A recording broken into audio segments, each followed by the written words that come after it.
Tem como explicar, por favor, como a mediunidade de Sai Baba consegue materializar coisas reais e materiais? Sim, Sai Baba é um caso muito extraordinário de mediunidade.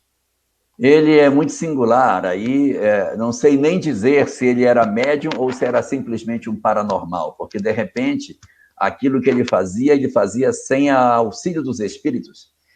Quando uma entidade, quando um determinado espírito realiza fatos como aqueles que Sai Baba fazia, sem a necessidade do auxílio de espíritos para proceder o que faz, nós não podemos dizer que esse indivíduo é médium. Nós podemos dizer que esse indivíduo ele é paranormal. Ele produz fenômenos anímicos e não fenômenos mediúnicos.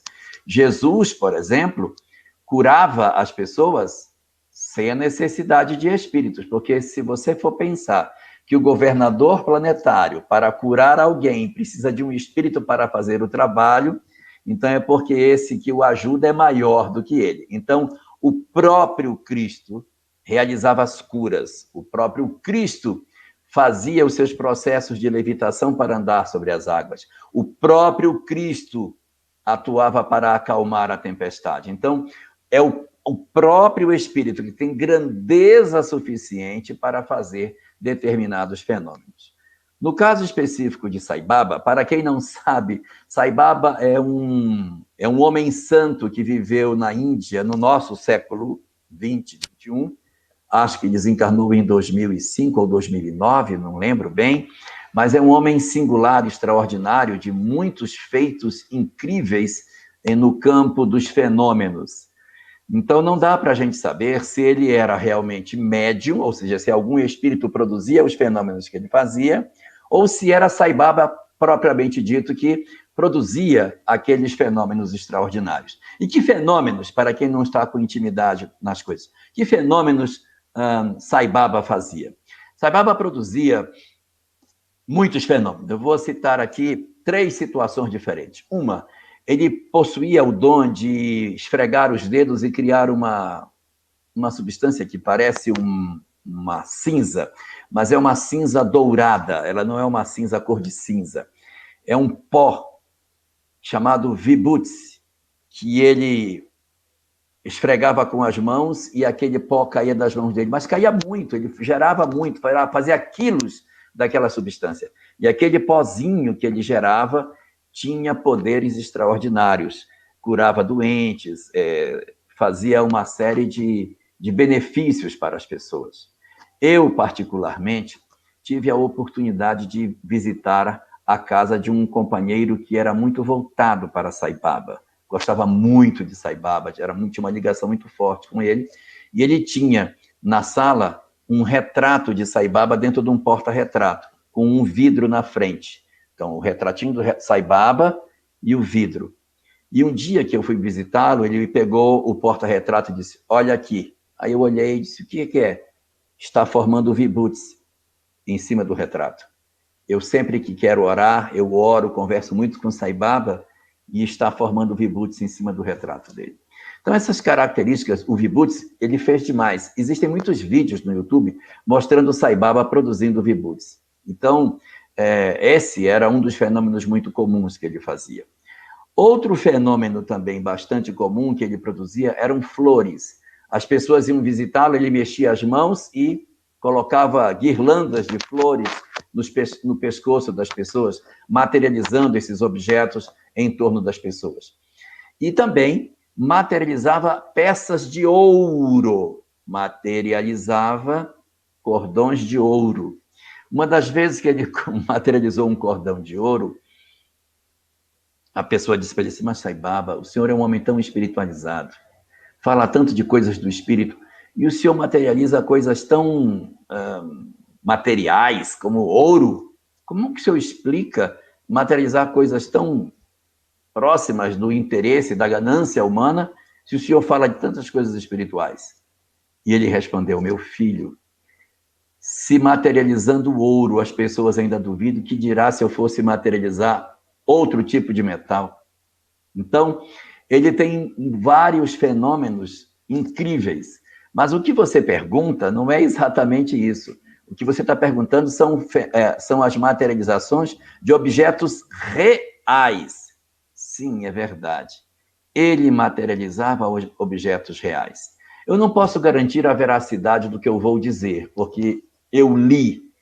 Então, eu vou passar para você aquilo que eu li, aquilo que eu tive conhecimento sobre Sai Baba. Ele deu uma vez para uma pessoa que estava lá um Rolex de ouro. Isso está na biografia de Sai Baba. O homem estava encostado numa pilastra e ele passou, mexeu com a mão, pegou um Rolex de ouro e botou na mão dele. Aí ele olhou o Rolex e aí ficou impressionado de ver o Rolex ali. Aí Sai Baba se afastou, saiu andando e ele ficou olhando o Rolex e pronto, agora eu estou preso. Como que eu vou sair da Índia com um relógio de ouro, Rolex, caríssimo, que eu não tenho como comprovar quando foi que eu arrumei isso? Vou ser preso na hora que eu chegar no aeroporto. Aí Sai Baba deu alguns passos para frente, parou, voltou e deu para ele, toma, a nota fiscal. E deu para ele a nota fiscal. Eu estou contando o que eu soube. Não me digam que é verdade ou que é mentira, porque eu não posso garantir. Aí ele entrega a nota fiscal para o cara. Aí o que ele fez?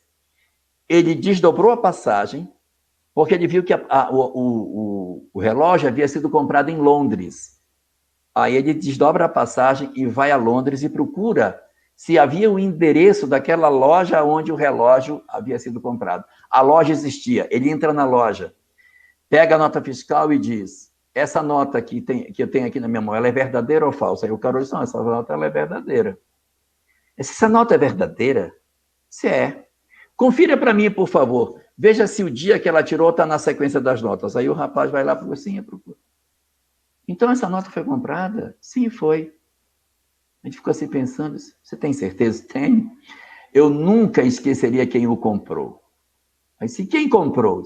Foi um senhor baixinho, com jeito de indiano, vestido com uma túnica laranja e descalço. Ele entrou na loja, comprou o relógio com dinheiro e saiu. Pouco tempo depois ele voltou e disse: a minha nota, por favor. E pediu a nota para o vendedor. Esses fenômenos existem. Se eles forem assim verdadeiros, como está relacionado na biografia de Sai Baba, então os fenômenos de materialização ele ia buscar. As guirlandas, as flores, ele evidentemente trazia de algum lugar e colocava nas pessoas. Conheço várias pessoas do meu conhecimento sobre as quais Sai Baba derramou flores. Conheço pessoas que ele derramou flores sobre elas. Não conheço ninguém que recebeu um relógio de ouro, mas conheço flores. E esses objetos mais caros, esses objetos que teriam que ser comprados, a explicação que a gente tem daquilo que está escrito na biografia de Sai Baba é que ele comprava nas lojas onde ele trabalhava. Mas isso não é o mais importante. Olhar Sai Baba apenas pelos fenômenos extraordinários que ele produziu é a mesma coisa que comparar Jesus e olhar Jesus apenas pelos milagres que ele fez. A doutrina de Sai Baba, o que ele ensinava sobre o amor e todas as mudanças que ele produziu da vida das pessoas com as verdades que ele pregava, eram extraordinárias. Eu vou contar só um ensinamento de Sai Baba, para a gente perceber como é que ele entendia a vida de maneira diferente.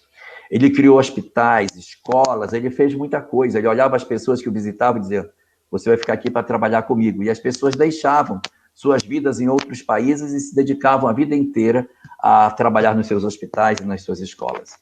E na escola, Sai Baba tinha uma coisa muito interessante, que é isso que eu queria deixar. Se uma pessoa passa e joga um papel no chão, quem tem que juntar o papel que caiu no chão? Certamente, nós diríamos: aquele que jogou, para que ele aprenda a não sujar e colocar o papel de volta. Na escola de Sai Baba, não. Se alguém passou e jogou o papel no chão, quem tem que juntar? Aquele que viu e que está mais perto. Porque é no trabalho cooperativo, colaborativo que a gente faz. Não é cobrando dos outros que a gente vai crescer, mas é cada um, quando vê o que está errado, fazer o seu papel para consertar o que vê e que pode ser mudado.